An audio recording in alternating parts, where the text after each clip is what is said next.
Ак билим окуу долбоорунун негизги идеясы менен тааныштырып кетким келет. Эң негизинде жөнөкөй логика орун алган.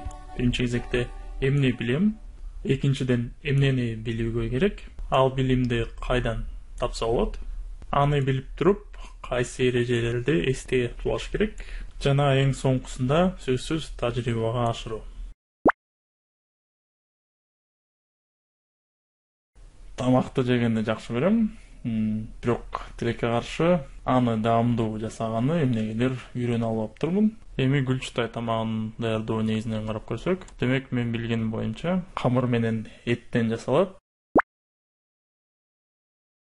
Демек биринчи этти алам, аны казанга асам да, суу куям, туздан себем, жана убакыт өткөн соң сорпосунун даамы чыкканда камырды кошом, туурабы?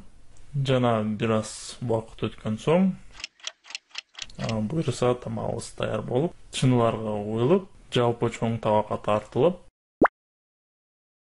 Бул жерде көптөгөн нерселерди мен азырынча билбейм. Мисалы, кандайдыр бир белгилүү эттин түрү, сөөктүбү же сулп эти көбүрөөкпү же майлуураак жеринен салыш керек. Жана көптөгөн башка суроолор аягында жыйынтыгына чоң таасир этет. Ошондуктан аларды жок дегенде өз алдынча белгилеп алыш керек.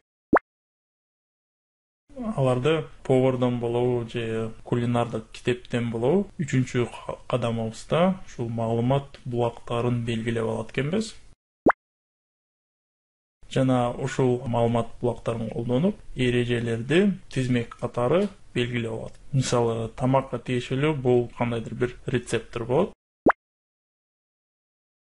Жана ушул жаңы үйрөнгөн эрежелерди колдонуп, тажрыйба жүзүнө ашырганга аракеттенебиз. Бул сабактын соңуна чыктык. Тиешелүү көнүгүү жана жардамчы окуу жабдыктарын биздин сайтыбыздан табасыңар болот. Ак билим чекит KG. Эмки сабакка чейин саламатта туруңар.